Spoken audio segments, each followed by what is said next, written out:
Yeah. Yeah. Yeah.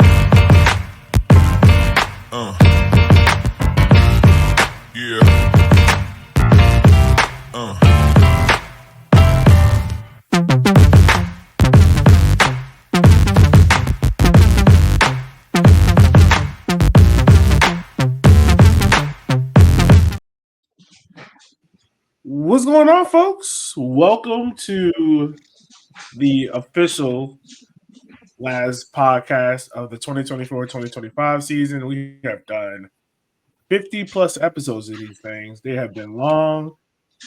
They have been mostly bad to start the year out with. Picked the form up around August, pedaled a little bit, and then kind of crept out after that. Pretty much like the kicker season. But, and you hear that noise in the background, that is a flamingo dying and a kickaroo laughing. How are you guys doing? How are you guys prepared for this season wrap up we're about to do? Which podcasts were the bad podcasts, you thought? Oh, the ones where, I mean, I don't want to talk about this team losing. Those aren't happy times. I want to talk about this team winning. Right. It doesn't mean they were putting out, subpar content, though. Oh, no. Content's great. Yeah, content's great. Amazing. Support, subscribe, like, share, and subscribe. I want to do more happy podcasts than bad podcasts. Yeah, but bad and sad are different words. Yeah, true. That's true. Yeah. Are y'all ready for this season wrap up? Talk about the moments of the year, the moments that gave us joy. Yes. Or broke our hearts. Yes. Moments of joy and moments of low. Or actually moments of a lot of meh interspersed with a few really good moments. A lot of could be better. Could also be worse. That's how it feels. That's how it feels. There's a lot of that, man. But we do get to celebrate another year of Madison not getting a trophy. Which, by the way, that was epic. That was epic. Matt, let me ask you this, Matt. Would you have rather gone out the way how we went out or the way how Madison went out? Which one would have been more soul crushing? I mean, losing at home is always worse than losing on the road. Losing in penalties at home hurts extra bad. So, I mean, I guess you had to pick one, or it's a little less painful. Yeah. They actually lost all 3 trophies this season. The Jaeger Cup, the League Cup, and the Henny Derby. So we actually won one more trophy than they did this season. So we're leaving here with something. And don't forget, they also lost the Supporter Shield because they couldn't win the games that mattered. 4. Wow. Yeah. It was rough, man. I thought y'all were going to just pile on for them losing to, Fire 2 in the Open Cup. Oh, yeah. Yep. 5? We'll just keep the tally going higher and higher. There you go. See? Those are the happiness. Those are the positive moments. And there's some other positive moments. Yeah. A lot of them also involve them.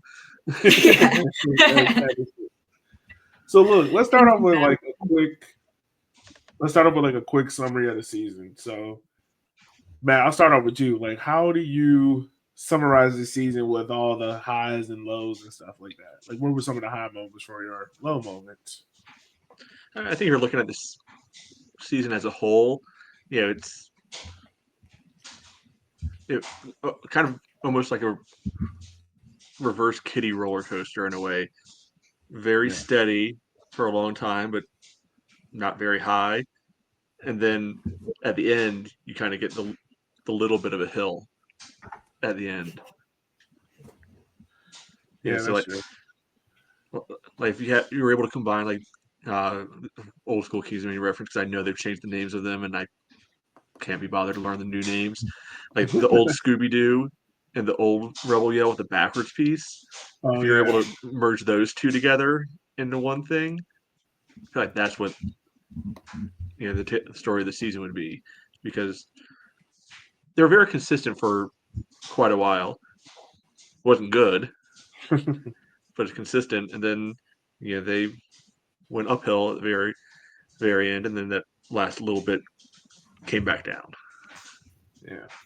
Okay, what about you? How do you summarize this team's overall? I think obviously we were in 3 competitions. I was sort of thinking back also about the Open Cup as well, and it definitely feels like each had a couple really solid positives. Like we got to watch in the Open Cup 2 wins at home, which was nice. On the balance of wins, I think that was our most successful competition. We won 66% of those games. But then obviously like a really devastating loss at home. But all 3 of those games were at home. So like we didn't have to travel. So we got to watch like 3 Open Cup games at City Stadium, which is always fun. The Jaeger Cup, a lot of really underwhelming matches, not a lot of wins in that either, but also really good record on those penalties that did go. We didn't lose after the loss to Loudoun. We didn't lose another penalty shootout for the rest of the season, which obviously those were kind of meaningless, but were we in the position in the playoffs or in the, if we somehow made it further, we would have had a pretty experienced team when it came to penalties. And it was nice to watch a couple of those home wins as well. And then in the league, there were a couple fun results, and we did ultimately eke out a spot in the playoffs at the end, but that was mixed in with a lot of underwhelming and demoralizing losses and draws throughout the season. So there were some highs and there were some positives in all 3 competitions, but there were also some really heartbreaking moments in all 3 of those as well. I think on balance, the Jaeger Cup was the least painful because we never really experienced any particular. We never thought we were really in that one to begin with, and there weren't any particular soul-crushing results, but there were at least some positive moments, I guess, to take out of it a bit. Spokane win kicked off, the decent stretch at the end. So, yeah, I don't know. It was a really mixed bag. Some highs and a lot of really underwhelming, demoralizing are the 2 words that I'd come back. Yeah, no, I definitely agree with that. Like the Open Cup, you really felt like there was some promise in that. Like, what would have happened if we would have beat Loudoun? Because I think Loudoun went out to the West Coast, right? So yeah, we would have played at LAFC.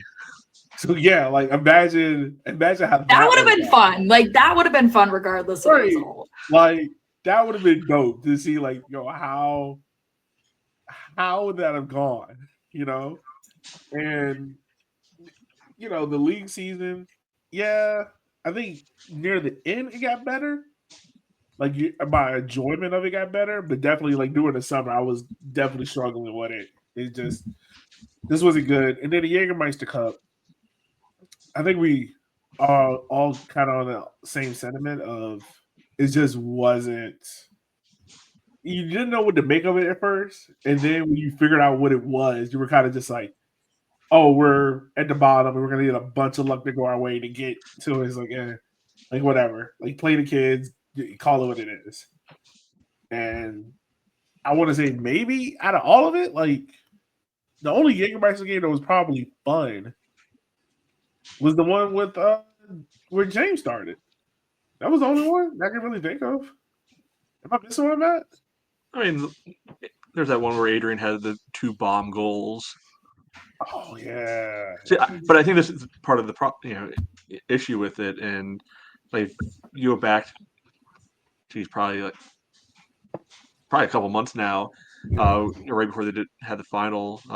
Like Eamon Zayed was on USL show and did an interview, and like even he didn't necessarily know like, oh, is this a Jaeger Cup game this week or is it a league game this week? And there's no real easy way to distinguish, between them. So it makes it hard to remember. Oh, what was this? What was this?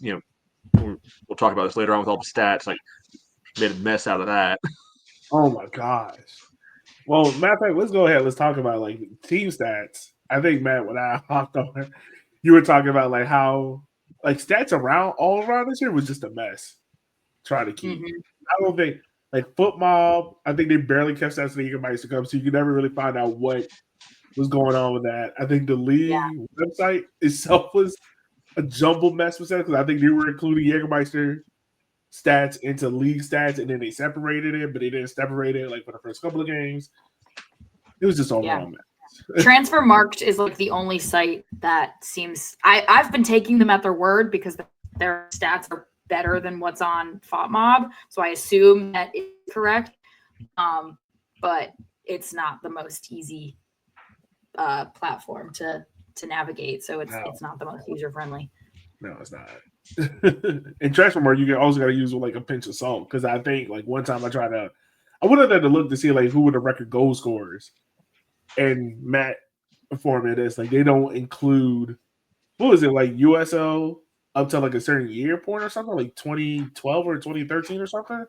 I can't remember what it was, but yeah, I know it wasn't right. Yeah, so basically like a bunch of Matt Delicott's goals don't count, which is weird. Yeah, it makes no sense. Yeah, like Rod doesn't exist to them.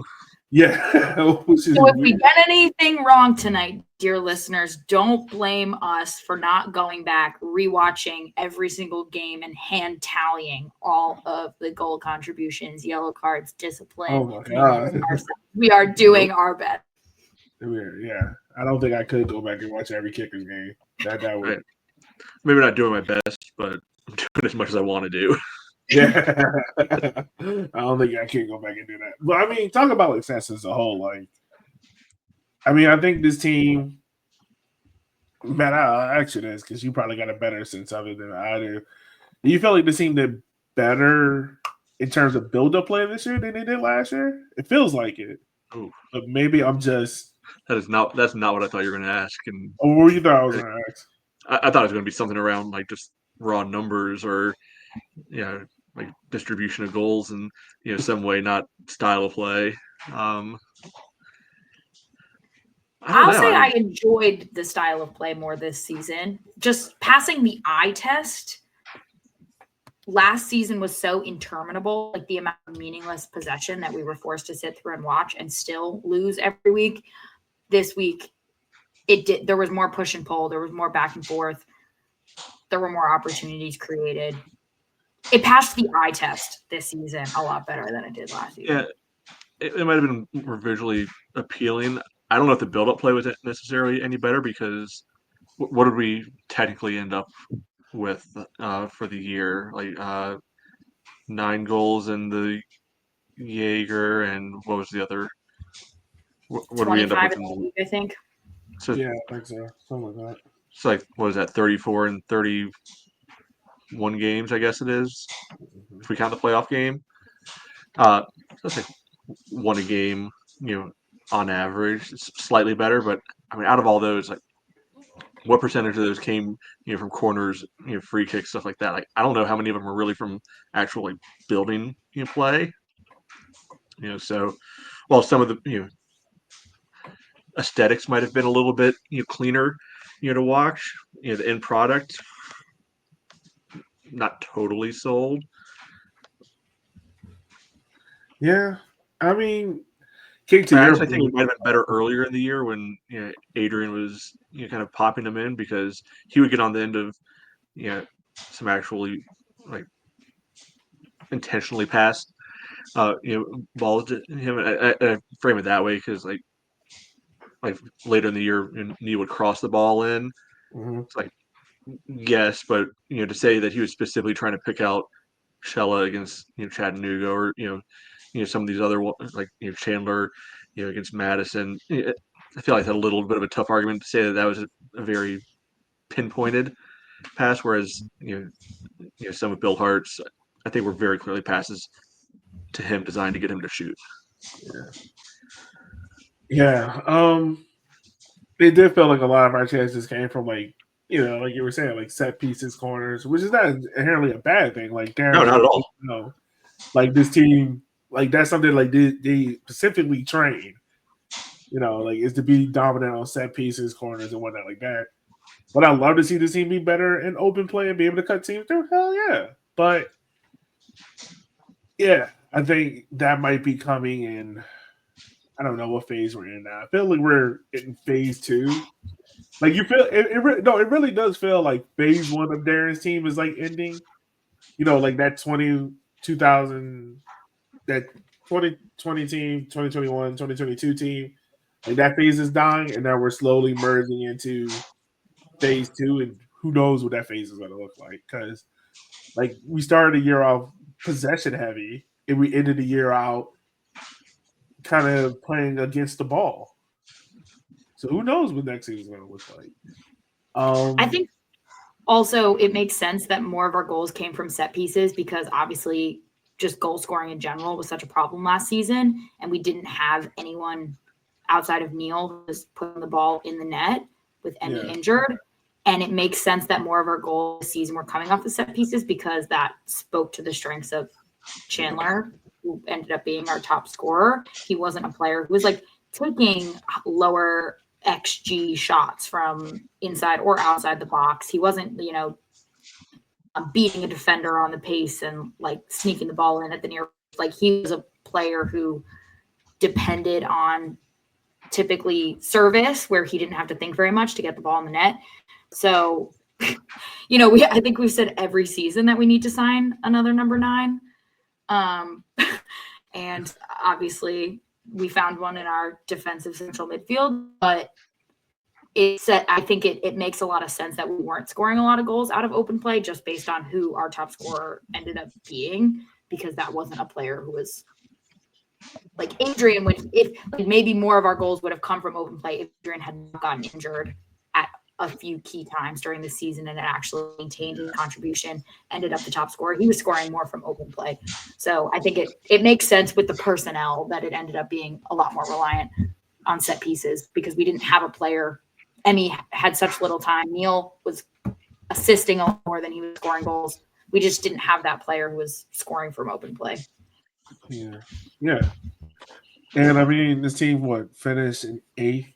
I think like if you did home and away, I think they finished right around the same, regardless. I'm not too mistaken.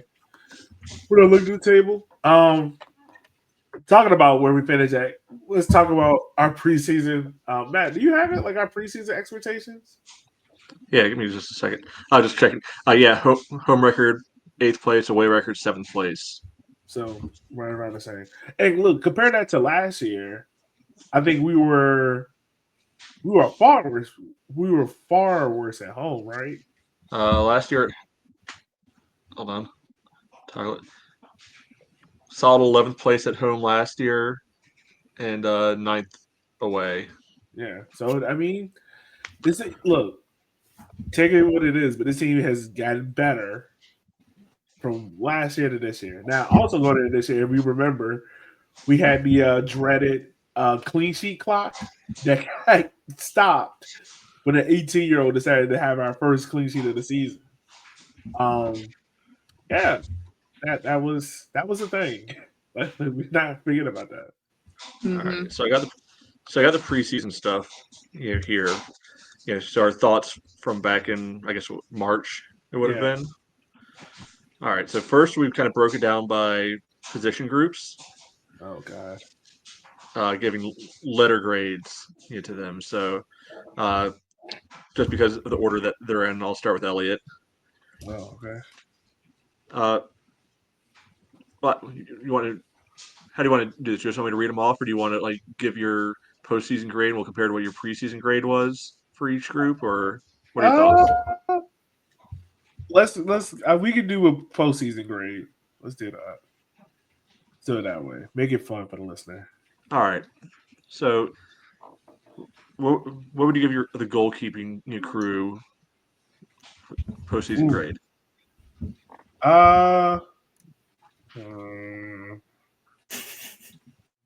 C plus. All right. I want to go B minus, but I'll go C+. Yeah, I was thinking B minus too. Yeah. I'll go C plus. Yeah. On this, I mean, what did we like about the goal? Like or not like about the goalkeeper? I guess we'll break them up into position groups if we're going to do it this way and kind of talk like group wise instead of maybe like breaking into individuals yet. They weren't the crux of a lot of the issues, but they weren't the foundation of a lot of solutions either. Mm-hmm. Like there were a lot of games where like Pablo Hara, Ryan Shallow, like you were like, oh, they had a good game, but they didn't have a great game. They didn't do enough to get us a point or get us the 3 points. Like for instance, like the Henry Derby, like we should have won that game 1-0. Well, not the Henry Derby. What game was it? I can't remember exactly. It was a game I remember with Pablo. We should have won it. But I'm saying all to say, like, it's an okay goalkeeping group. I feel like there could be some improvement there. James Stadden is the future. But yeah, I give him a C+. Yeah, and I liked Ryan Shallow, his saves in the Jaeger Cup penalties once he finally figured out after because he was in goal for Loudon and he was so down on himself that he didn't make a save in that one and that he really stepped up in the other ones. And we didn't see a lot of penalties in regular gameplay at City Stadium or in this kicker season. So we didn't get too much of a sample size outside that, but I really appreciated him stepping up in those moments. He was the difference in the Jaeger Cup in those draws. And I think Jara's also a goalkeeping coach. So the fact that you have someone with he is almost like a traditional coach for James, I'd imagine. So like regardless of his play in games, obviously having a mentor like that with such a long career who has his own coaching business on the side is going to be really good for a young goalkeeper like that to have a couple people that can help shape his game. So I think Jara, I hope, helpful on Snedden's development as well, just for his own contribution. So I appreciate that as well. Yeah, I mean, for me, they were there. Like, kind of what you were saying, Elliot. Like, not as I mean, I can only think of like the one game at Omaha where our goalkeeping was an actual problem, for us. Yeah. But really until like James came around, like they didn't do much like steal, one, for us either, other than like Jaeger penalties and everything. So like they were there, but I don't know, I feel like with a team like ours, you need a goalkeeper that can steal you a few extra points here and there to push you to where, not even going to say where you want to be, but push you at least up a spot or two in the standings. So preseason, Elliot, you had the goalkeeping core at a B. I had him at a C. Kate, you had him at a B. Gabe had him at a B. Ooh, okay. We were optimistic. Yeah, we were. I was busy. I'm just hating on Pablo already. Well, at least you went up. At least you went to a C+. We went down. Yeah. All right. Defensive, group. Ooh. It felt like the composition of this group changed a bit over the course. Like Chella coming in changed the composition of the group. Griffin coming in changed. Like the group that I was judging is different than the group that sort of ended on, especially with Dax moving out of the back line, especially in the last. What's the game thing? as well. It's really only one person moving. It's Arnie. Yeah, like, that's it. Really, that is really it's really Arnie being taken out of that 4. Well, I mean, in that case, 2 then, because Dak moves up and then Arnie drops back. But for real, are completely different center backs than what we expected at the beginning of the season. Right. I mean, look back. I don't know if any of us said the word Griffin Garnett at all in the preseason show. Oh, right. I think we were all shocked the first game when we saw his name on the 18. We were like, "Did something happen? Like, what is going on?" Yeah, that was a surprise. But I think we all but knew that it was going to be Simon and Maxi on the outsides. There. But I don't think any of us could have predicted just. I don't know if there's a better way to say it, almost the musical chairs of center defenders throughout the year, because you had Dak, you had Ani, you had Griff, you had Gee, and then you had Chella come in And let me see if I can, like just get the overall like game, minute stats, up. Mhm. Yeah, it's on Transfermarkt. You can organize by minutes played. But Yeah, I think all of them Simon, had. Griffin, Maxey, and Dak played the most minutes in the back line. Yeah, even Ani had 5 starts, and he was the Mhm. lowest. Chella had one more than him. I think he had one more than him. Yeah. So Chella only ended up with 560 minutes, but that makes sense because he only ended up being there for 7 matches. So yeah. And again, hand up, I thought he was just going to be a practice player when they signed him, and I was wrong on that one. Oh man, I was so happy. Like, and I am so glad I learned his name. Right. I don't know how to grade this group now, just because it did change so much, and it really throws into relief our lack of rotation last season, because obviously there were still mistakes in this group that led to goals, that led to dropped points, but the fact that there was so much rotation and it didn't necessarily, looking at the season as a whole, there wasn't like, oh well, when it was these two, it was this, like, because the sample sizes were quite small throughout, but it just goes to show this team there's a level of consistency that they were able to reach this season. Not saying it was a very good, or they didn't excel, but a slightly higher level overall than last season, when there was essentially no rotation options available. So even though there was a musical chairs, that still was an improvement on last season when it was each of our center backs with one leg. I think right now, the defense is the one part of the team I'm the highest on.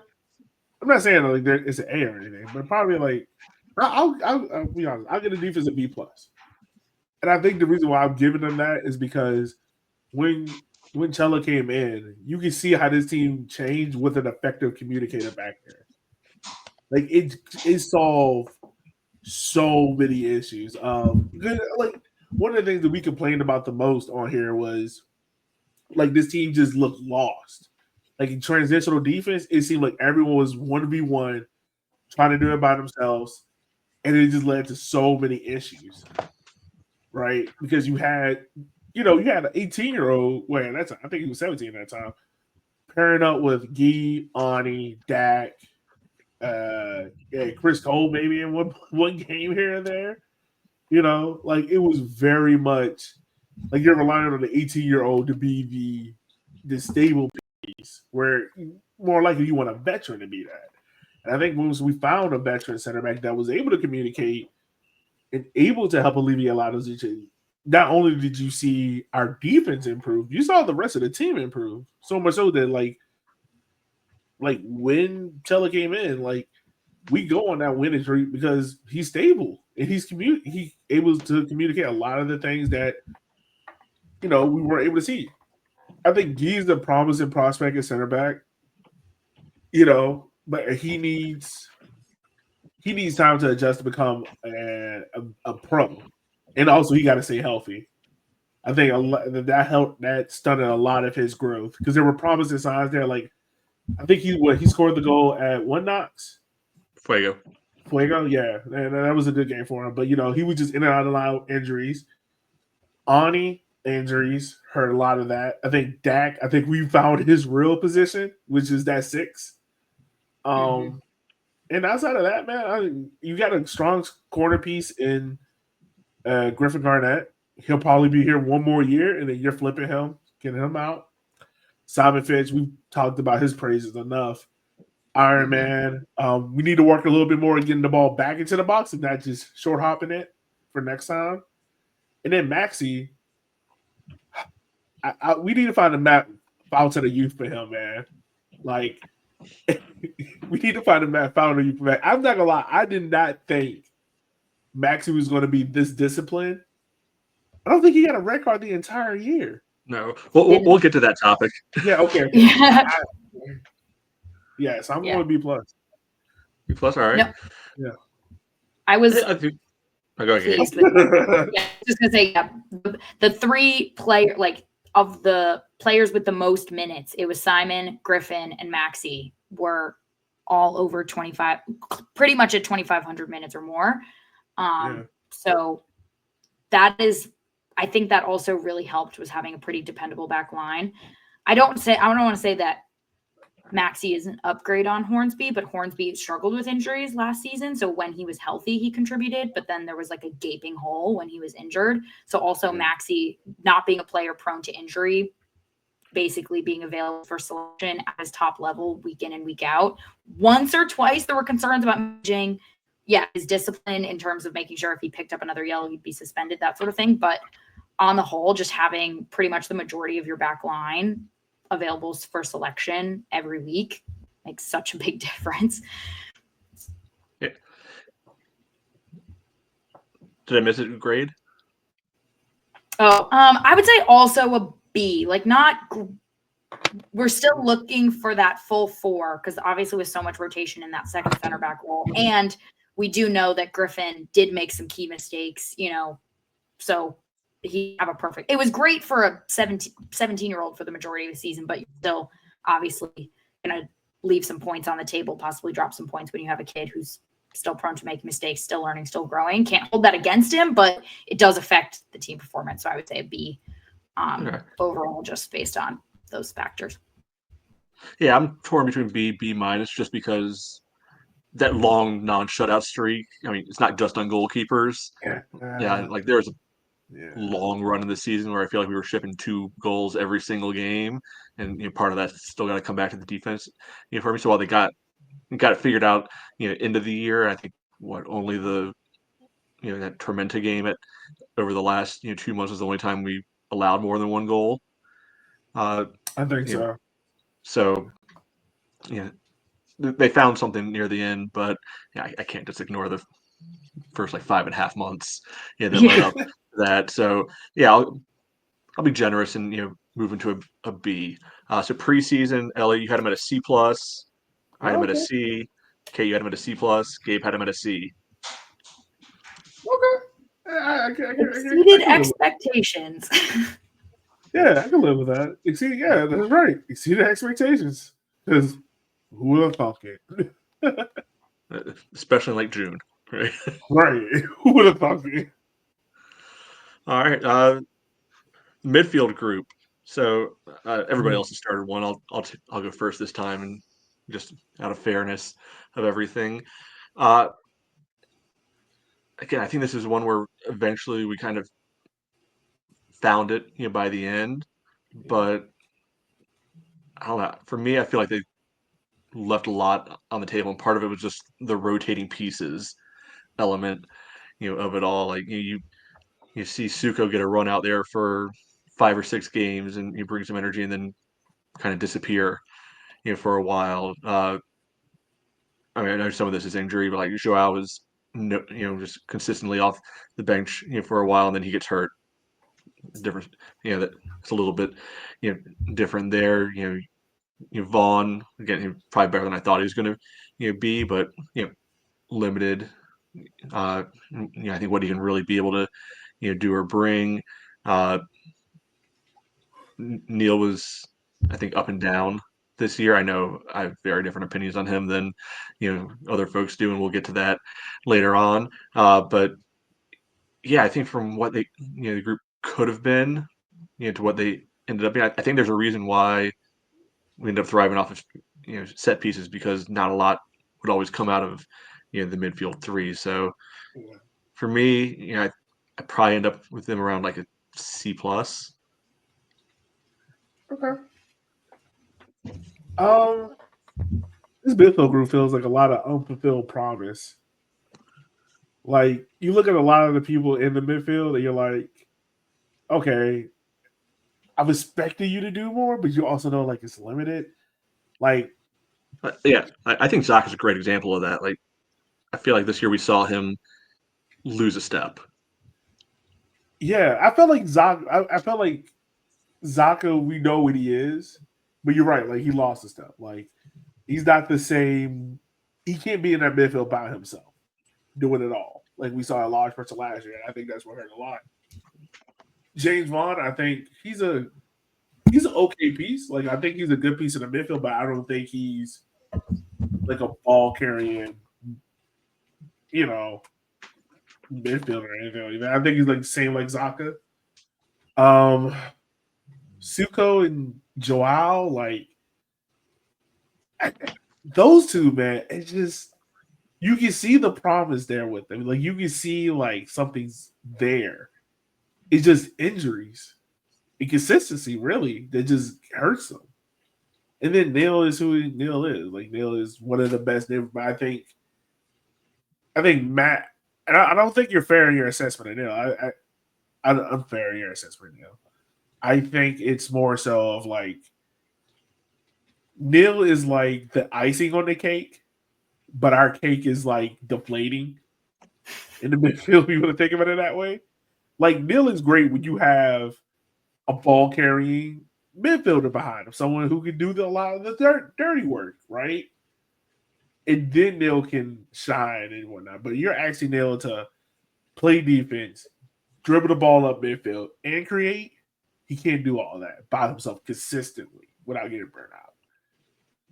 And, well, if he could, he probably wouldn't be with us anymore. He'd be below us. But yeah, I think that comes down to it. Like I think this is the big part for next year. Can Darren figure out that midfield balance earlier and get this team going? Because you're right. Like it was a lot of choppy changes, a lot of his injury. But sometimes you gotta ride it out. Some guys ain't gonna have 8 and 9 performances every game. Sometimes you gotta ride it out. And look, we don't see a lot of stuff that happen in practice and whatnot, but yeah, you gotta find that midfield balance a lot, or figure out what your midfield is going to be and what kind of team you're going to be. And that's probably a bigger ethos question.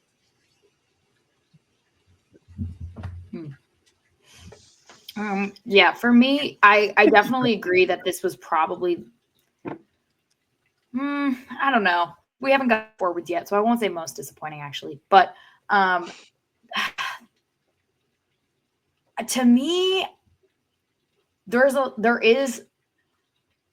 talent in this group, and to me, it comes down to coaching. Like it is hard for me to believe that a coach can't figure out how to make a midfield work when you have a handful of some of the best players in the league in your midfield. Like to me, the fact that it feels like you should be able, like most coaches would kill to have Neil Vinyals and Adrian Bilhart in their midfield and with Emi Terzaghi up top, and couldn't figure out a way to make it work, which is crazy to me. Like, I don't know. Like to a certain extent, the players are who they are, and it is on recruitment. I know we're limited in who we're able to recruit, but when you've got some players, we've got all these different pieces, and it still is disjointed every single week, and it's being rotated every single week, and the chemistry isn't built between the midfield and forwards. And this isn't a boatload of bottom of the barrel players who've been, pulled out of nowhere. Like to me, maybe it's an issue with this coach doesn't know how to coach a team with the players with these skill sets, which I don't know. I guess we stick with the coach and not the players.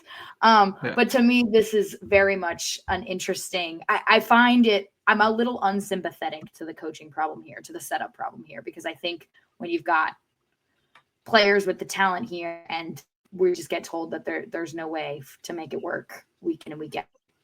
Let me ask you a question, Kate. Can I ask you a question, Kate? If the kickers put out an injury report before games, and that showed you like why there was so much chop and change in the midfield, would your opinion change? Would you still look at it as a coaching problem?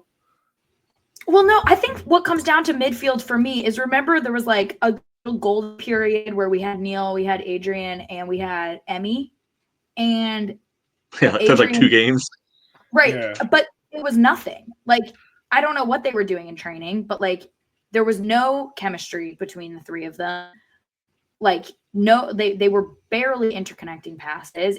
Like the contributions completely fell off. Like that was some of the worst team chemistry we had, was when you had 3 of the best players on the field. And that to me was shocking. Obviously then somebody gets injured and we can't use them anymore. Like to me, that was shocking to see, because that's why you sign these players. have them all on the field at once, I assume. That's why you recruit them. You recruit So I will good say players just together.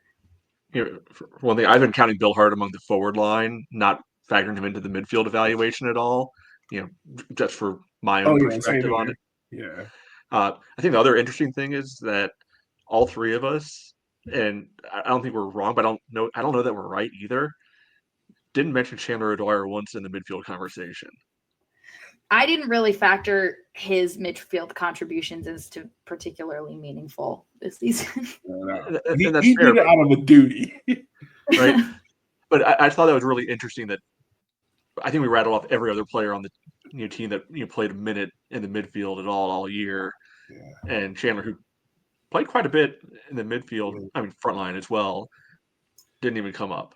So I imagine that's going to be a conversation for the next position group as well. But to give you an idea of what we were thinking, 7-8 months ago, get ready for this.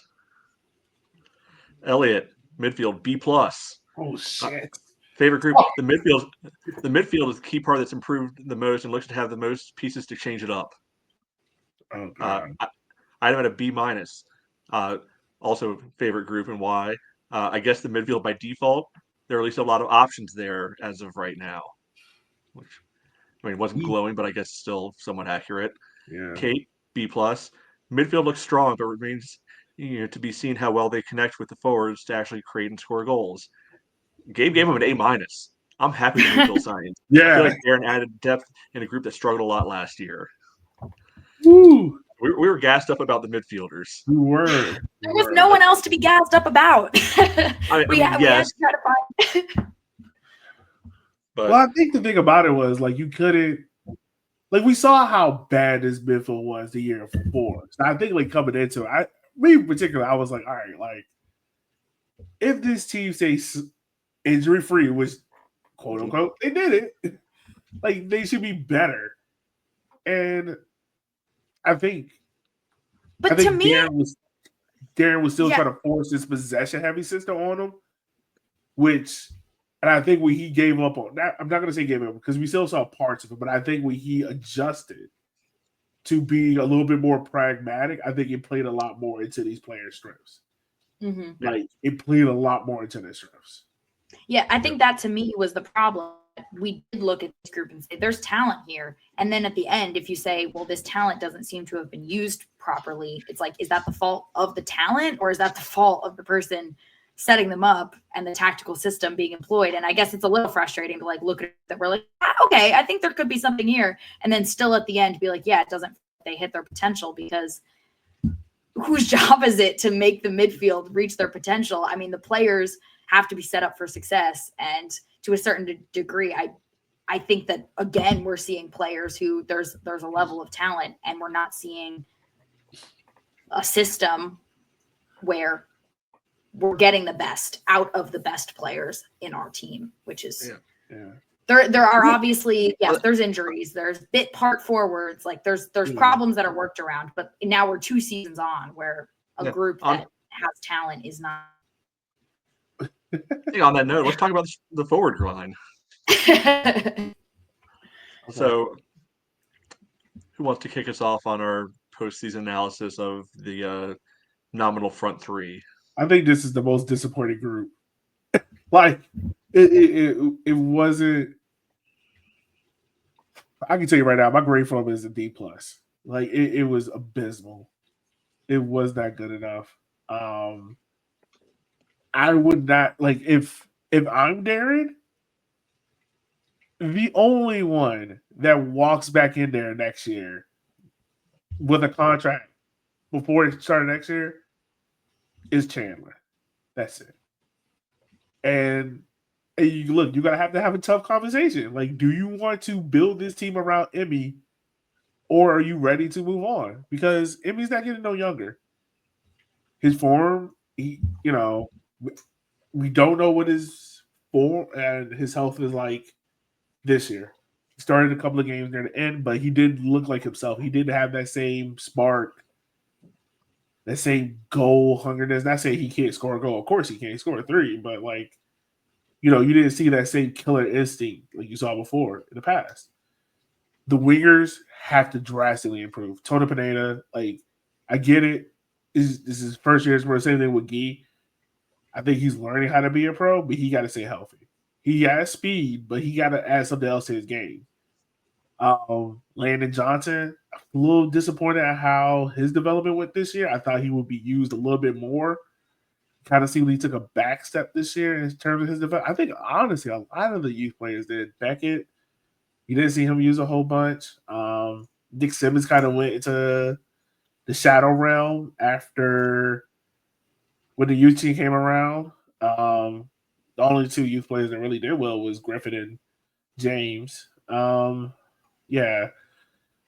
Sierakowski, I look at him the same way as I look at Suko. Like, they're good players, but are they game changers? Boshua, my God. I was so wrong on him. Like, I thought he was going to at least contribute 3 or 4 goals. He didn't contribute nothing. And, like, honestly, after the Loudoun game, I don't think that man played any more significant minutes after that. He just started playoff. last few games. Yeah. Okay. Contributed he's playing wing. And then, yeah. You can tell me that he started every game, and I would probably be like, sure. Like, I don't know. Bill Hart, I'll take that back. It was the most, but Bill Hart did well. He did really well. He was the water carrier for the team for large parts of the season. And you can see how this team suffered when he got hurt. Like, honestly, I think it was like a 2-week stretch with him, Joao.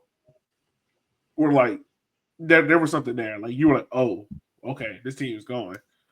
Yeah, I think Bill Hart is probably our best attacker, but overall, the attacking unit was just dismal. So my grade for them is a D+.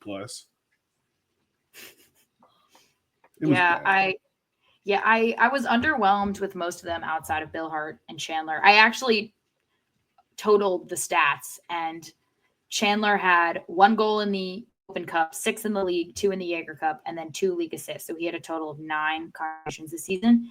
Bill Hart had 5 goals in the league, 2 goals in the Jaeger Cup, and then 1 assist in the Open Cup, 2 assists in the league, and 1 assist in the Jaeger Cup. So he had also he definitely scored in the Open Cup too. He had the goal against Christos in the Open Cup. All right, that puts him at 12. So, yeah. Transfer market did not have that.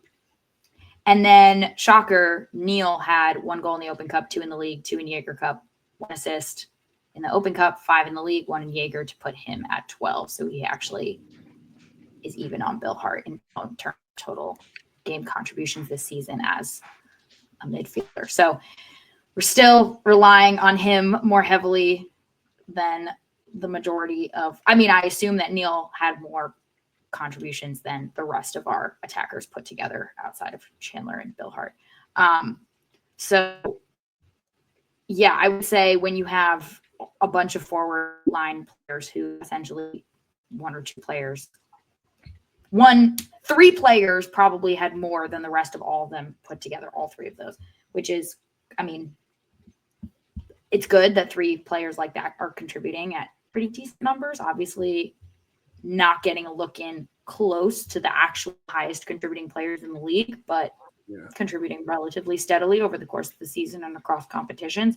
But then when you have a true handful of goals and assists coming from the rest of your forward line, essentially maybe shaping the outcome of 1 or 2 matches over the course of the season, it's just not good enough. And yeah, it's not, and it's a problem that doesn't seem to, this is outside of Emmy in 2022, the rest of our goals were coming from the midfield in Bolaños, typically, and Neil. And then last season, no attackers really to speak of. And this season, our defensive central midfielder. Yeah, there actually was a better distribution of goals this year than in other years, because normally just been Emmy and then other no than one else. 22 where Bolaños had I think 6. And Matt most other years next time should be 3. Mm-hmm. So we actually spread the wealth a little bit this year, but yeah, it was rough. watching any kind of attack.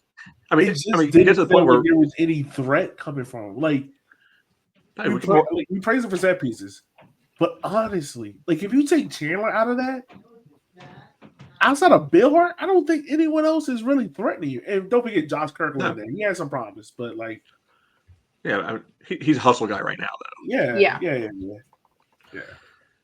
Yeah. And I mean, it didn't matter what combination of guys up there it was all the same. When it gets to the point where as a fan you get more excited about a corner kick, than actual possession around the 18, kind of says something about how things are going. So yeah, not great. I mean, when your center forward, your best center forward option when your star man is out, again, is a defensive midfielder who doesn't want to play center forward and has vocally said he doesn't like doing it, and he's beating out actual forward options that were signed to play that position. Not a great look. Not good. I mean, I was going and thinking to see, but Elliot, I think he convinced me. It's definitely more like D+ level. Yeah. Like honestly, like it just wasn't. And look, honestly, this is the group that has the least amount of change. Like honestly, like think about it. Like they've had the least amount of change out of any group. Injuries didn't impact them that much. It just wasn't good. This wasn't good enough. So preseason, I'm pretty sure I put him at freaking A+ or something stupid. No, not that bad. You had him at a B. I had him at a C. Kate had him at a B. Gabe had him at a B. So we were all varying levels of okay with them. Yeah. Well, we hoped Emmy would be back, so we were I wrong. think that's before. I can't remember if that was before or after we knew about his finger injury. Okay. So that sucks. Yeah. Let me ask y'all this: like, are you guys ready to have that tough conversation with Emmy?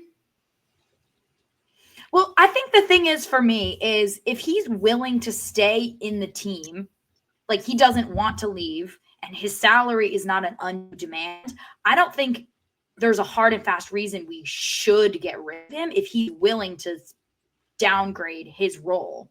If he was willing to play where he was not starting and he was not the player that the team is going to be built around, because in my opinion, you sell a player like Emmy, he is scoring. If he stays in this league, he is scoring a crucial goal against us in an important game. Like there will be a moment where like our backs to the wall and he's the difference for someone else.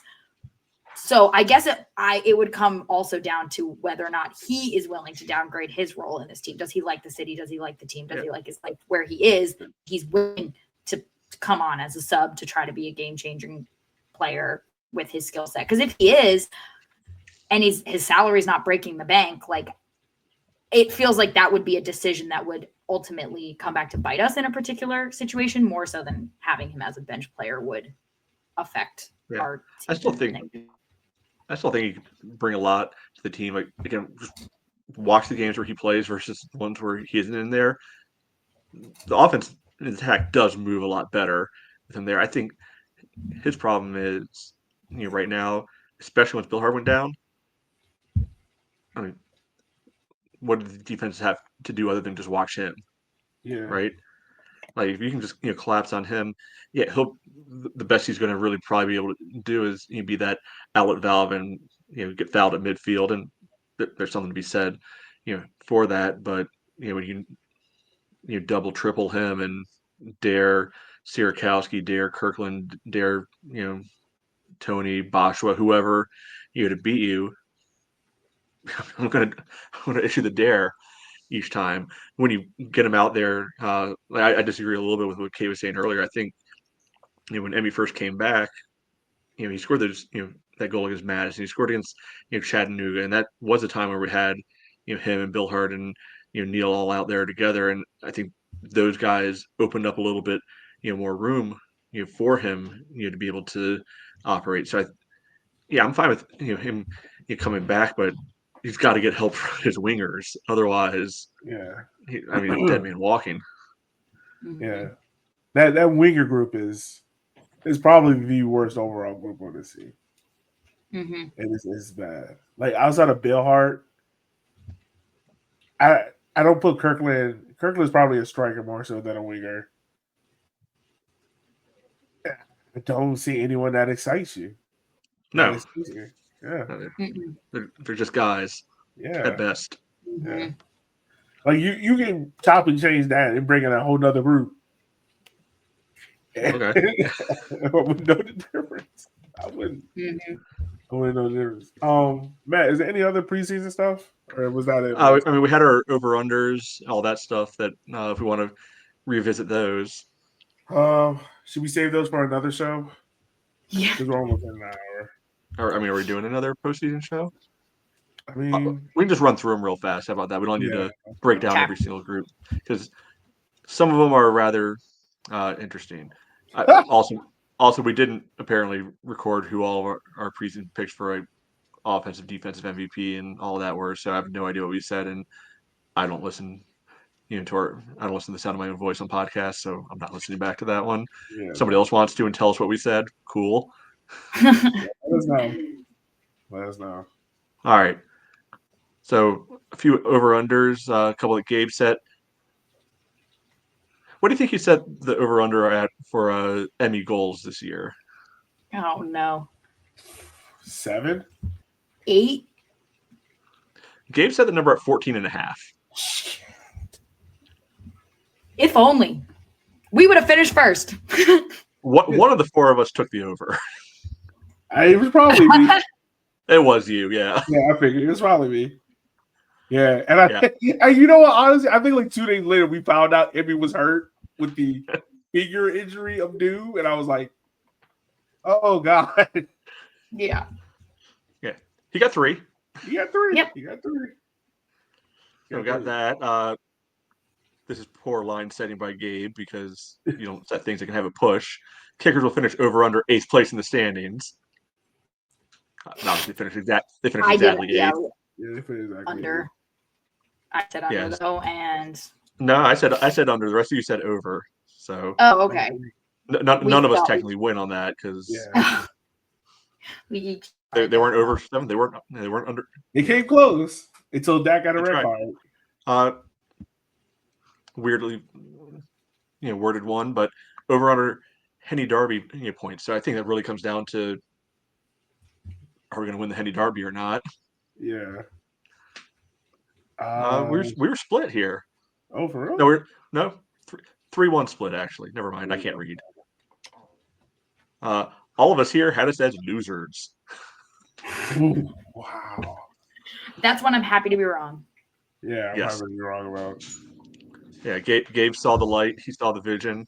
Although this is maybe a conversation for another time. I feel like that trophy might be a little bit of a poison chalice. Why you say that? I feel like usually the team that wins it has an absolutely dog crap year. Yeah, I gotta go back and look.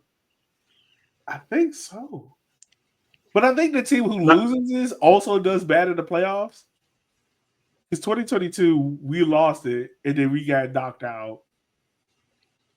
2023, no, Madison won it. They got knocked out. So they actually made it, but yeah. So we can have that discussion another time. But yeah, maybe so. All right. So, so a few that I set over under 6.5 league wins. Oh God, didn't we have 6? We had 6. Yeah, we had 6. I was the only one that had under 6.5. But I had over. I would just like to point out, I should work for Vegas. Seeing that. But also, it was tough to try to figure out. Like, obviously, we didn't know how Jaeger was going to factor into everything. So I do remember this part of the conversation because we decided it would just be the 22 league games. Yeah. Yeah. I mean, and finishing on 6 is not as mediocre as you can get in this league. It's the same number we had last year. Oh God. but with far fewer matches played. Well, yes, that is the unspoken caveat of that. Well, hey, if you did put in the Jägermeister games, I think I tweeted it. 2 wins in that, yeah. No, 2 I out think out. I think we would have been. We still would have finished 8th, but Yeah. Lexington would have got in at 7th. If you would have, if Noco wins the league, games, yeah, we would have finished 8th. Over under 5,000 average attendance. Didn't hit that. All 3 of us said under. Gabe had over. Yeah, Attendance was disappointing to me this I year. think we averaged 4.45. Yeah. Okay. Yeah. Too bad we can't factor Ivy into that, because then we really would have. Richmond's average attendance this year was strong in the month of June. Yeah, I do wonder how much like the Ivy kind of cannibalized some of the attendance, but also going to those games, saw a lot of different faces I don't usually see at City Stadium, so hard to say. Yeah. Yeah, it felt like a totally different crowd there for Ivy games. Over under 4.5 goals for our second highest scorer. So obviously that went over because that ended up being Bill Hart because. Top. Yep. So I said under. I was wrong on that one. The rest of y'all had that right. Okay. And then over under 1.5 wins by more than 1 goal. Ooh. Oh God. I had to go back and check. Only one. Only the Lexington game. So that's the only game that matters. Yeah, Kate's the only one that hit that one. Okay. Now we get to the fun stuff here. Elliot going a little true Elliot style here with some of his predictions. Or some of it, not even predictions, just what he wanted us to bet on. Over under 4 red cards for Maxi, Zaka, and Ani combined. I don't think I got one. I don't think I got one. Nope. I don't think they were well behaved. They were. Zaka did have the most yellows in the league. He had 11. And he had sorry, I wrote this down. He had 2 in the Jaeger Cup. So he had 13 yellows in league and Jaeger, but no reds. And then Maxi was tied for second with 9 in the league. A bunch of players with 9, but he did have 4 in the Jaeger Cup. So he actually finished on 13 as well. So both of them finished on 13 total yellows, but no reds between them. Yeah. So that didn't go in my favor. No, because you took the over. Yeah, I know. And then Ani fell off the face. Yeah, but I feel like that is a very classic, just Elliot bet to want to make in the first place. Oh yeah, 100%. Oh, those 3. Oh yeah, they're gonna get a red. Over under 10 assists for the midfield. I try to do some quick math. I think it was 9, but I might be wrong. Kate, if you want to double check that. Well, it depends on who we're qualifying as midfield. Because if that's fair. Because like technically Bill Hart on Transfer Marked is attacking midfield. Sierakowski's a center forward, so like clearly people are all sorts of left in.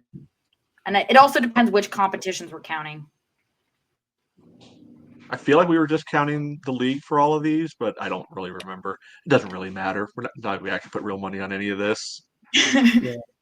But Kate and Gabe went over. Elliot and I went under on that one. Either way, I think we're right around 10 is probably the number. Yeah. Underwhelming. Yeah. So not, and most of those assists were probably like corner kicks or free kicks. Yeah. So probably technically counts, but probably not the spirit of what Elliot, you were thinking preseason with how those would come about. Mm-hmm. And then here's the last one. Over under 2,000 combined minutes for the kids. Smashed it. I was right on this one. Let me add something to this. I couldn't remember if you said 2,000 or 4,000, so I was trying to do some quick math to see if we did 4,000. I think between them they hit 4,000 between Sneddon, Garnett. Let me add to this. What is written on the sheet here? Oh yeah, I know. It says over under 2,000 combined minutes for the kids. Parentheses. Howell, Johnson, Cox, Simmons. Close parentheses. Oh yeah. Oh. because we didn't know Griffin was going to be a player. But I mean, if you take out the parentheses, I was correct. If you include the parentheses, I'm nowhere near it. Nowhere near Yeah. it. I'm not gonna lie to you, I really thought Landon Johnson was going to be like the one of the first names off the bench, like in multiple games. I did not. If you would have told me he would have played, I would be shocked if he got even 500 minutes. Yeah, That's a 260. little lower. Yeah. What is it, like 200? Yeah. In the league, him and Nick both had 147 exactly. Wow. I don't have the Jaeger stats added in. Yeah, I'm shocked. Transfer mark 64, 194 total for the season. So I assume that includes open. Yeah, I would have at least thought they would at least got 500 minutes apiece. Like it seemed like Nick was going to be on a good form. Like the way how Nick was starting, you thought Nick was going to be around. I thought Landon was going to start bleeding in, get more minutes. Beckett was the one I was kind of on, just because the defensive player is hard to get him those minutes. Who was the other one? It was those three. Gabe Cox. Yeah. Well, Cox went to college, so that kind of killed that anyway. But I do wonder if, last season more kids got minutes because it was very evident by the end of the season that there was nothing to play for. So there was lower opportunity cost for playing them. And this season we already had a kid starting, locked in starter, which is there's a experience gap already on the field, sort of built in. So it raises the opportunity cost of putting kids on at pretty much any other point in the match because we still had something to play for. So obviously he rolled the dice with James in the run in there, but last season there was just like there was a little less pressure. I was unhappy with that decision. I am still on record being unhappy with that decision because I love the idea around giving kids experience, flipping them. But when it starts to feel like the manager no longer believes like that the matches are winnable and they're throwing kids on the field, that's never going to be pleasant to watch as a fan. But this season, at least it felt like Darren not interested in dropping points to give kids opportunities the same way he was last season, where he would be throwing kids on in like the 60th minute and saying, show me what you can do. Whereas this season, more games mattered for longer. Yeah, I think part of it too, though, is I feel like I'm almost positive I remember hearing about Landon having some injuries, and that kept him out for the first part of the year. Yeah. And then I just refuse to believe that Simmons was 100% healthy, for the last 5 months, because you can't tell me he couldn't have helped a little bit, more than some, of the other jokers we had, running around up front at some point. Like, even if it's just, all right, well, it's your turn to try again. Yeah. So. Yeah. But yeah, so overall, kids got the minutes, just not in any way that any of us thought it was going to happen. No. Which, one level fun, because unexpected. And they weren't Mickey Mouse minutes. On the other hand, would have been nice to see the guys from last year carry over and expand their contribution rather than decrease it. Yeah, kind of fade into obscurity, which is because I think that's one of the key things going into kind of year 3 of the the youth experiment, for lack of a better. I mean, I know they technically really rolled more out this year, but it started in earnest last year. All right, we got Griff, we got probably James. I'm not ready to say like he's as locked in starter as Griff is yet. For next year, I think maybe has a leg up, but who knows what happens. But are any of these other guys, is anybody else coming in from the 20s going to be able to push their way in, make maybe not a starting spot, but make significant impact on the team. Yeah. Because now, how many young kids we got in contract? Griffin, Landon, Beckett, 3, right? I think so. Yeah. Yeah, and Nick is probably going off to college next year unless they can convince him to sign. James Adams, I don't know if he'll take a pro deal or not. But I mean, he had already graduated. I'm assuming he's doing this like a gap year because he wants to explore it seriously. Yeah. So yeah, I don't know, man. I don't know what to make. It'd be nice if we won a few more games next season, had a few more games where we won by more than one goal, that we could actually give some players up top some meaningful minutes. It didn't feel like for the last 2 seasons, almost every game has been get on there, we need a goal, or we need an insurance goal. There hasn't been very many low stakes opportunities to give kids meaningful minutes. So when you have this experiment, you're either throwing them into the deep end or you're not able to play them very much at all. So it'd be nice if the team could stabilize a bit and have a few more matches where you could get some 20, 30-minute stretches in without feeling like the fate of the season rests in the balance.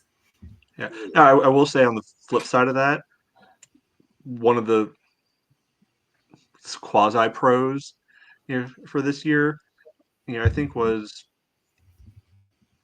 yes, we only had that one game where we really blew anybody out, and had those opportunities, but this team didn't really lay any eggs this year either, right?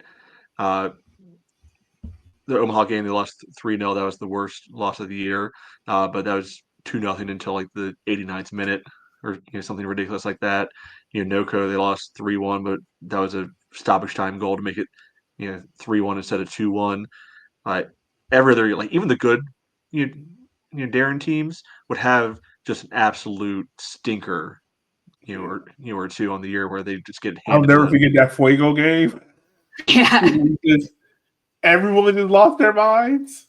Yeah. That or like, I feel like multiple times going down to the bad North Carolina teams and just getting it handed to them. Yeah. So they eliminated that piece. I think that's something that can be seen as a progression point of, hey, this group didn't give up. They kept fighting. They didn't just roll over and die ever. Yeah, I think that's fair to say. Like, this team wasn't.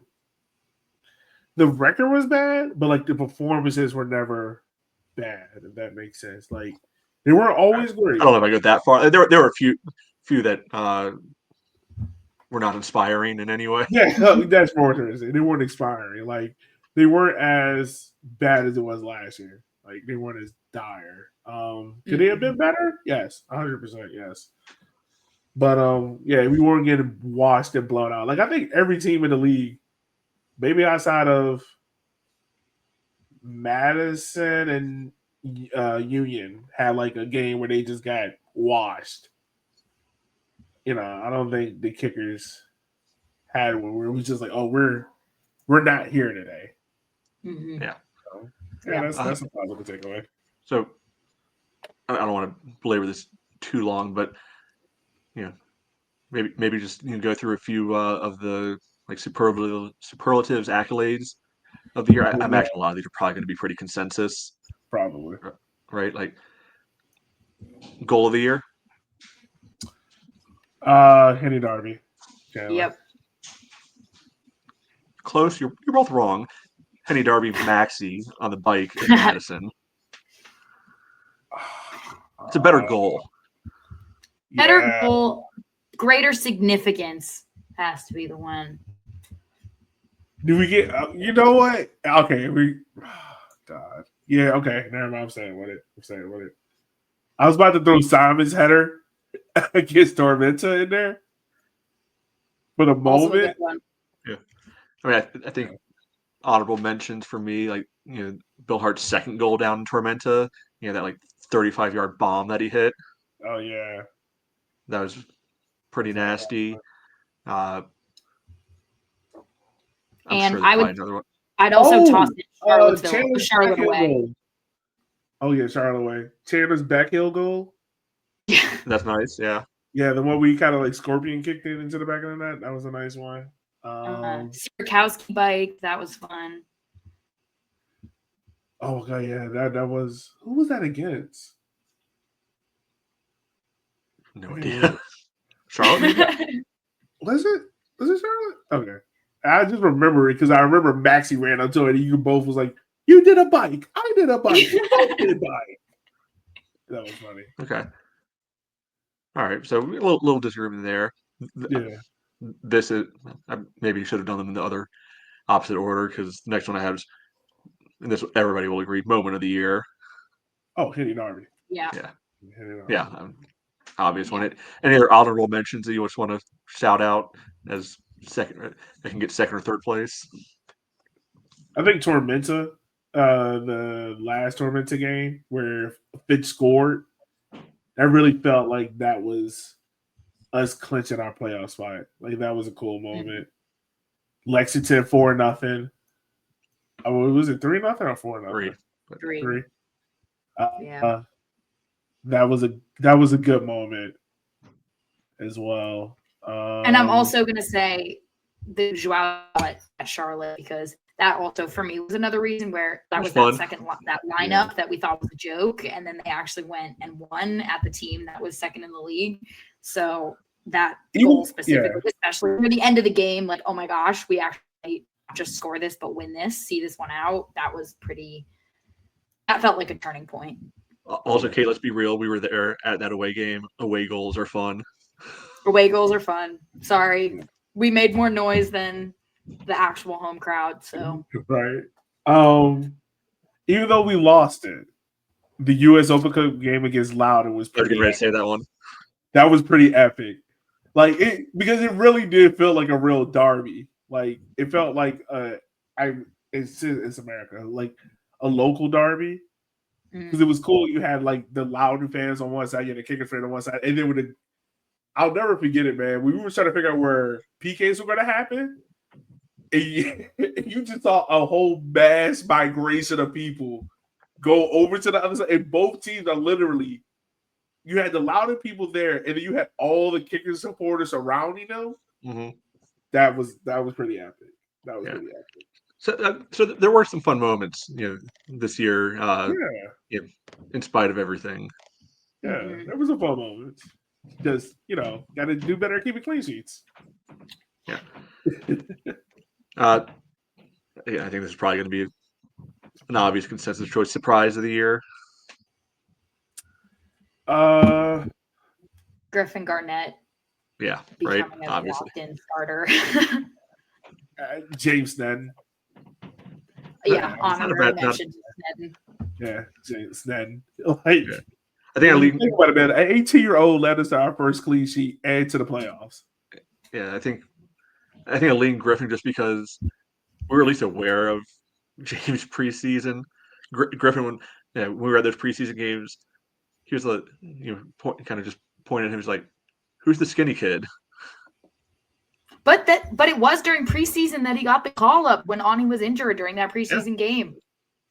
And Darren immediately turned to him and said, "You're in. You're up, kid." And he never really dropped out of the 11 from there. Pretty impressive. Yeah, so cool. And then I guess we already kind of covered MVP from previous games. Not games, episodes. The whole Simon versus Chandler thing. So any other ones y'all want to go through? I think that I should get the superlative for prediction of the year for predicting Chandler O'Dwyer as our top goal scorer. He didn't quite win the Golden Boot. He didn't quite win the actual trophy, but he won our Golden Boot. And this is not going to be I'm not like going to have a hot take every season that I hope is going to come true. I genuinely believed that he was going to score a bunch of goals this season, and he did. So I am just... I didn't necessarily, it was part joke, but part true. And wow. Yeah. We would be probably rock bottom without him. Yeah, no, we would be. Oh, yeah. No, you definitely earned that. Like that is the prediction of this podcast. Like that is probably the greatest prediction ever on this podcast. Yeah. are you ready for our trip to Vegas? Because taking you out there and cause you're clearly just going to win us the money while we're there to pay for it. So, because I did not believe. I did not. Well, I wouldn't have won any money on the actual prediction because unfortunately he didn't even get within sniff distance of the Golden Boot. But okay. This is where you ignore what you actually said and just hope nobody remembers.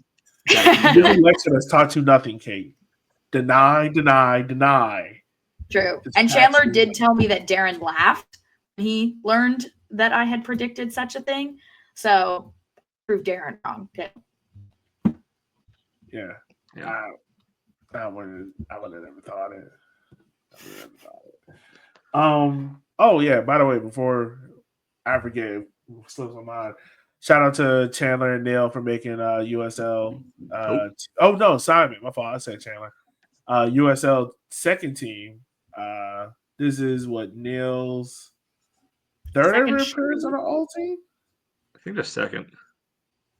It was the second consecutive, but they didn't say whether or not he'd been in it before. Okay. I mean, there's no way he made it before 22. So. Yeah, because I'm assuming 22. I don't think he made it 22. Consecutive, he had to be 23. So yeah, he might have been first team in 2022, and then second team the last two seasons. Wait, second. I feel like because it was second team this season, and they said it was second season last year. Second team appearance. Just too many seconds. Because he wasn't here in 21, right? 21, he was in 21. No, he was here. All right. 2022 first team, we had Emmy, Bolaños, and Chrysler on it. Second team, Akira. Oh, wow. So Neil did make it. Okay. Wow. All right. Robbed. I was not expecting that. Okay. Shut me up. So, yeah, I guess it's the second team. All right. Then you got Darren, Coach of the Year running. No comment. Hey, look. We've already stated it. We know why.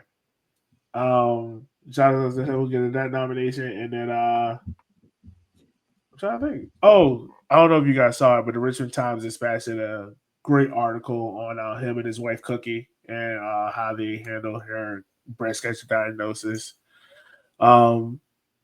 Which, if you ask Darren about, he is very open with it. You know, I know some people that are very like closed mouth and they don't want to talk about it. He is very open about it. Very open about it.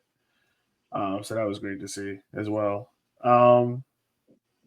Maybe they could have ran that article during the year and as a way to drive interest towards the team instead of postseason, but yeah, maybe so.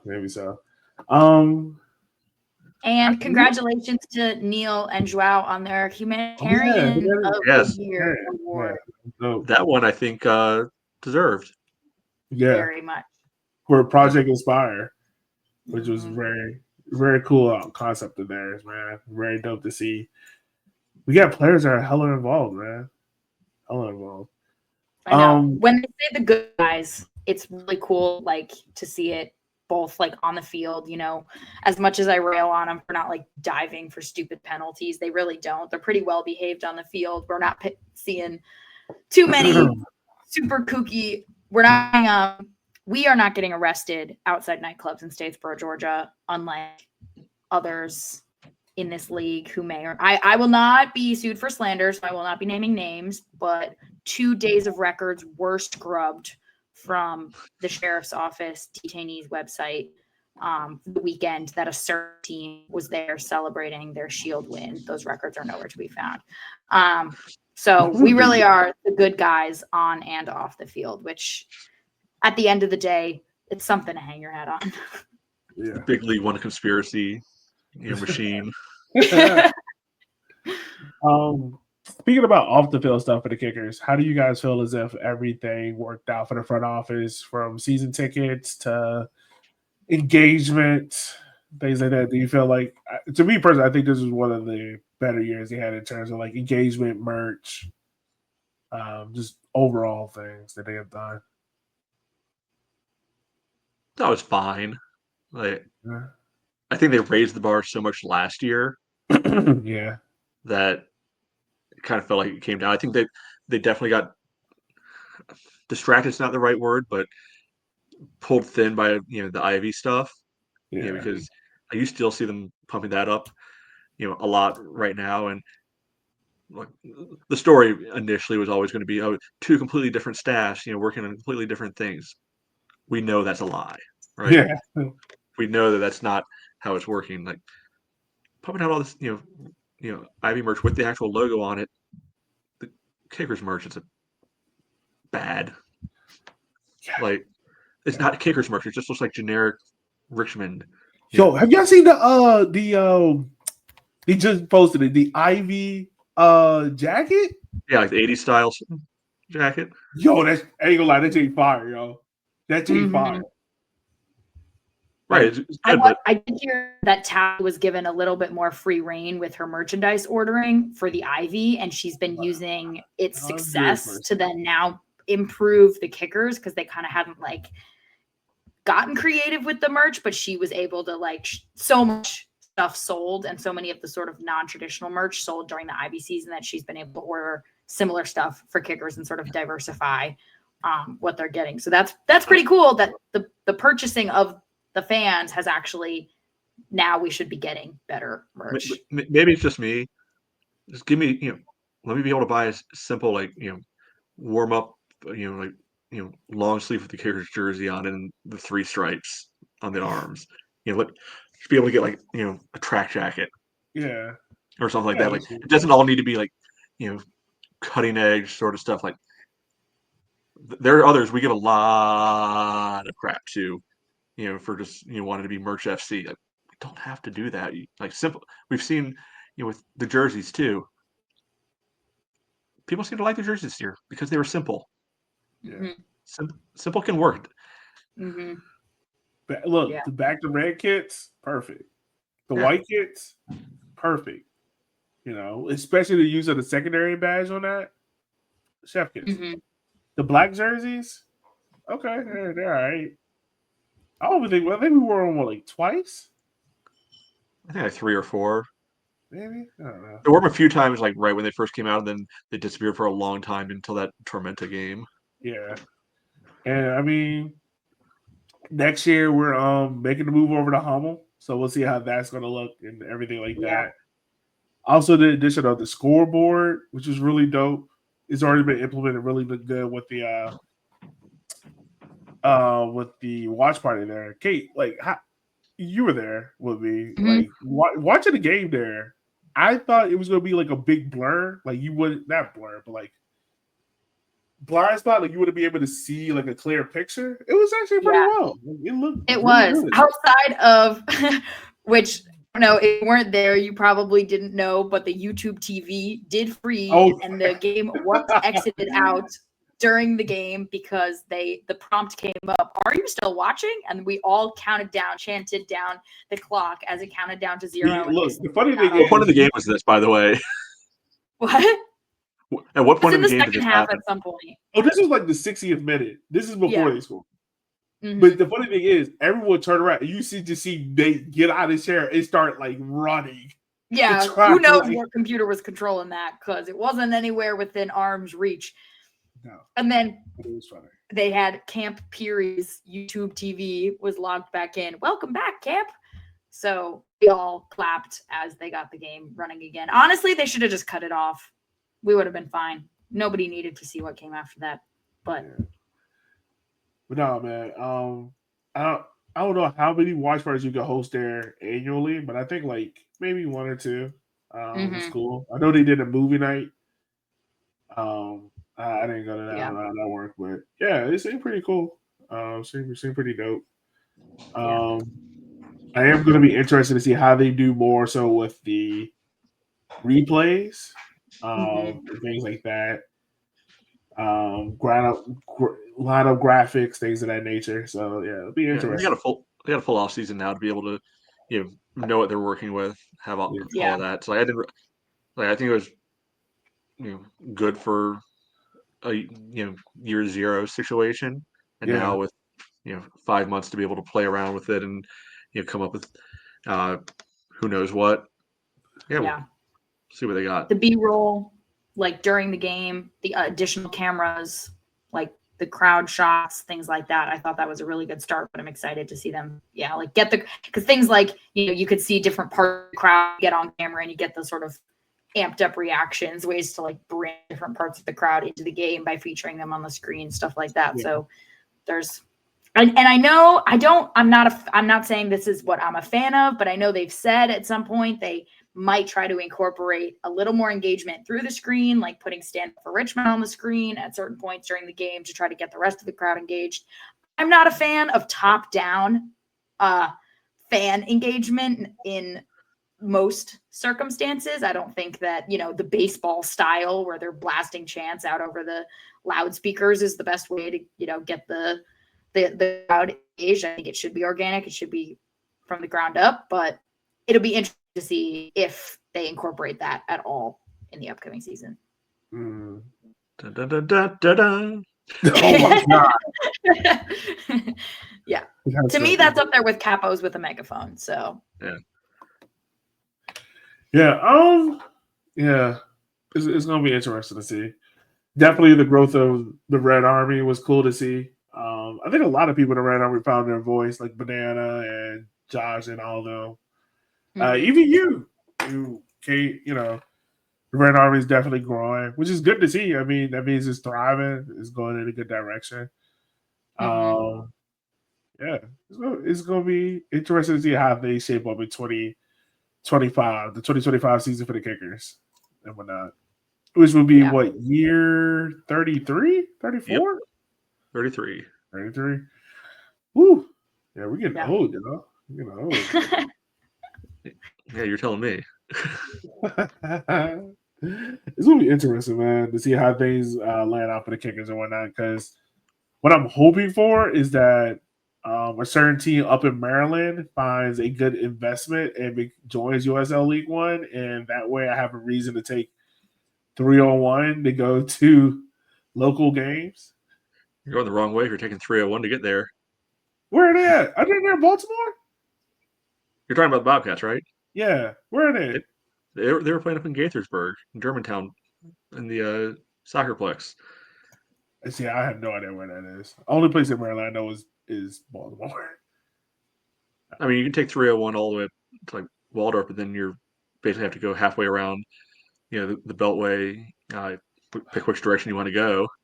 All right. Well, look. And then up 270, for a good 13, 14 miles. Jesus Christ! All right, look. Well, we just. I'm into it because it makes my life easier. Yeah. And look, if it's anything like how it was in the U.S. Open Cup between us and them, I'm pretty sure we're in for some more fun games. Yeah. Scoring 5 goals was fun. It was. Yep.